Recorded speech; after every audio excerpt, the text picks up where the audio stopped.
You know, sometimes this is required when you want to watch a show or a series or a movie or whatever, you know, because they are so bad that you need to numb your senses. That was first, I suppose, explored when I was watching Another Life. Woo! A lot of this, and only got through 4 episodes.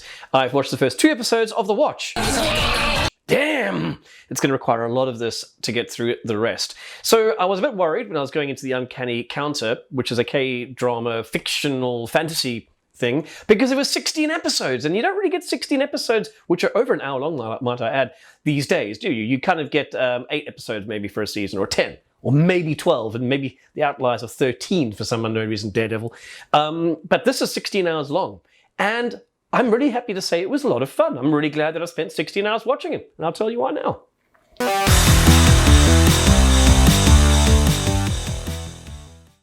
So, the Uncanny Counter, which actually has a couple of other names. One of them's called the Amazing So-mun, So-mun being the main character, the main protagonist in this.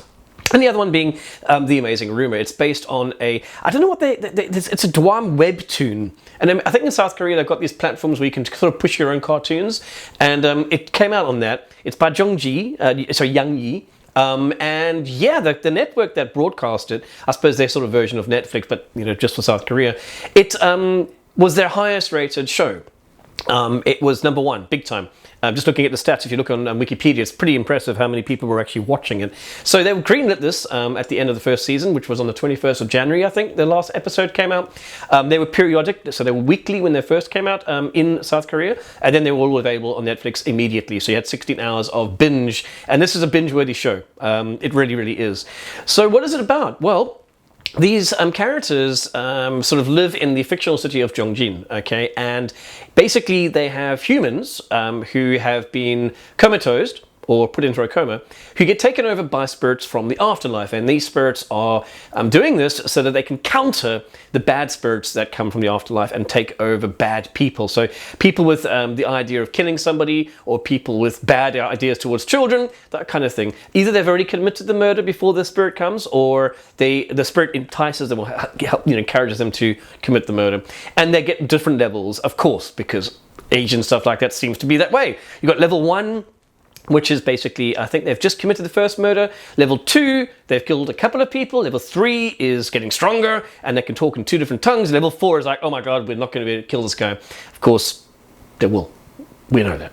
Anyway, so it is a lot of fun, and I think the show is so strong because of the characters. Now, I will warn you right now that it is not a normal Western show, okay? It has a lot of humor in this that I suppose a lot of people might think is a little bit kiddie-like. One of my friends did point out that it was almost like, Power Rangers. I can't help myself! And I like the humor. The humor broke the depth and the deep issues that they definitely address in this show. They deal with loss, betrayal, frailty, the life ending, that kind of thing. And they do very well with that.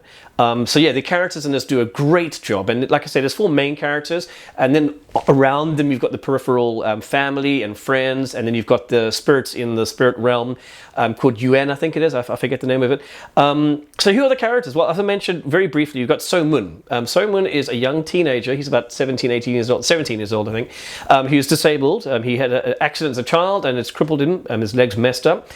He gets taken over by a spirit, well, not taken over, sorry. A spirit goes through him and resides in him, even though he isn't comatose. So the other counters have to be, are comatose. That's why they get taken over, because their spirit has left them. It's a sort of shell, makes sense. But except for him, and you do work out why. You get told why later, which is nice, because a lot of these shows might forget that. So you do figure out why he has this female, much more older lady, like a granny almost, very wise lady who is sort of affording him the powers that he has. And he's got pretty cool powers. All of the counters have like ×3 strength. They're very specific in the amount of strength that they have.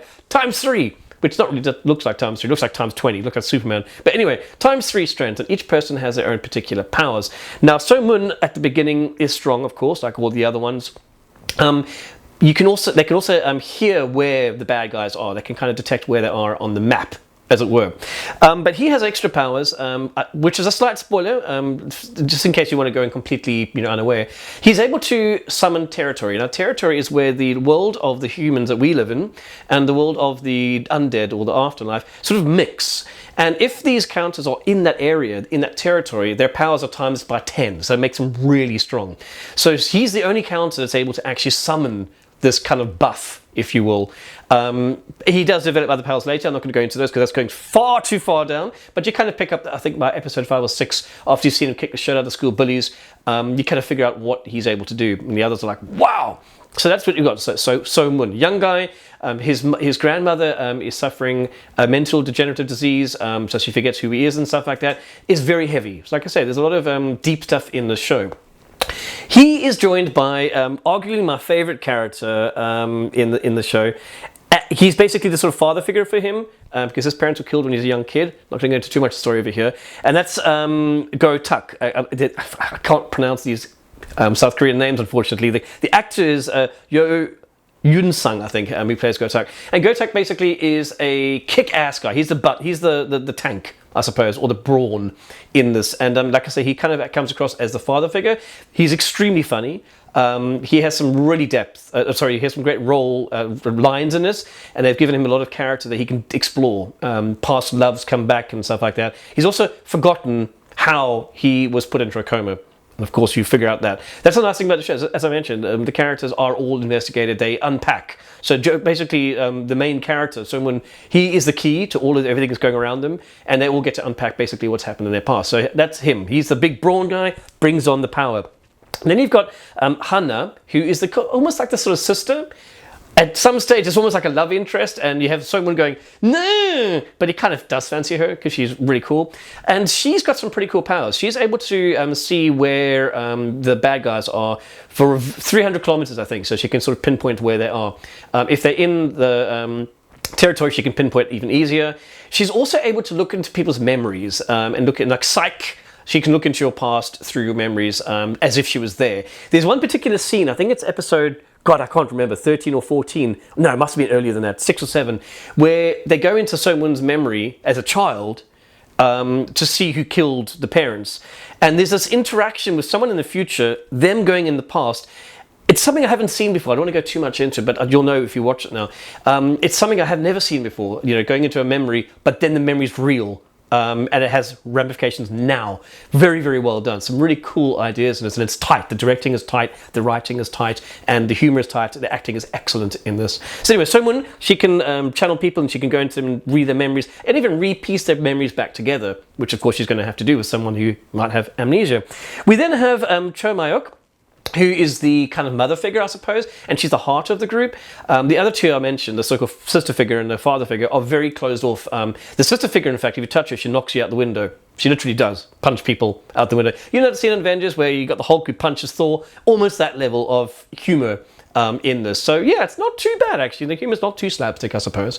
So yes, you've got these characters and they're all fighting against a common enemy. One of these characters manages to kill, one of these bad guys kills a counter. He manages to breathe in his soul, which is where they reside. The souls don't die. They stay inside the bad guy. So if you manage to I suppose, exorcise the demons from a bad guy, those souls then go back up to heaven. If you don't do that, they basically go to hell. So there's a lot in here. I'm not going to even bother attempting to tell you the bad guy. Bad guy's very good, by the way. He's excellent. So yes, like I said, the show I really, really enjoyed. Some of the negatives on the show were the inconsistencies. The majority of the time, I'd say about 20% of each episode, maybe even 30% of each episode was quite funny. And that was consistent up until about episode 10. And you have a lot of them learning their powers, beating people up, beating school bullies up. The bullies are being bullied by the parents, that's why they're bullies. And they investigate, that's quite nice. But in the middle of the show, they go into a lot of politics because this is a lot about sort of like the mayor who is a bad guy using his power because he wants to build something, and that really slowed things down a lot. There was also a little bit of confusion as to why these people, for example, one of the main story beats in this is that the mayor doesn't want a body to be found. But you know, if you put a body inside a briefcase or a big case and bury it, you can find that later. So why not do that and, I don't know, throw it into the sea? So there's some really silly things which become major plot points. Like they find this body that's 8 years old or whatever, that's been buried, and they manage to find DNA under the fingernails. It's like, no, that's not going to happen at all. So there are some funny, odd things going on here where the writing is a little bit like, when it could have been a lot tighter, because the majority of it is quite tight. Then on the negative side, which some people might find negative, I'm getting used to it. It is very, very melodramatic, but that's the K-drama element. You have characters crying for a long period of time. The last episode, after everything is said and done, the last half an hour was basically So-mun, the main guy, the 18 or 19-year-old guy, crying. And it gets kind of uncomfortable when you just sit there and you're like, okay, cool, we get it, you're upset. But the crying carries on. But like I say, that is a very cultural thing. It is a normal thing in South Korea. And even in Japan and China, they do that a lot more than in the West. In the West, when someone starts crying, it's generally speaking the woman. That's a very gendered thing, of course, in the West. Whereas in the East, in particular, in this case, South Korea, the males cry as much as the women. In fact, they cry, to me, maybe even more, to be honest. The women in this particular show seem to be a lot harder than the guys.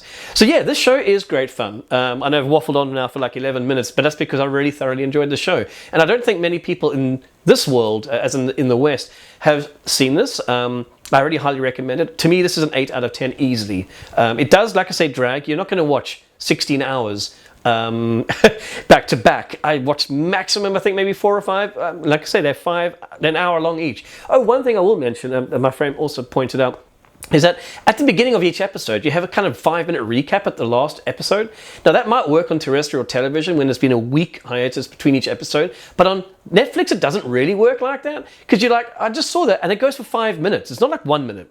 The good thing on that side is that when they do have this 5-minute recap, often it's from a different camera angle, or from a different character's angle, and so you're seeing something slightly different, which is quite nice. Not always, I would say about half the time, it was slightly different. So yeah, that got a little bit frustrating, especially if you are binge watching this damn thing. You're like, I just saw that, for fuck's sake! But yeah, this show is a lot of fun. It is a great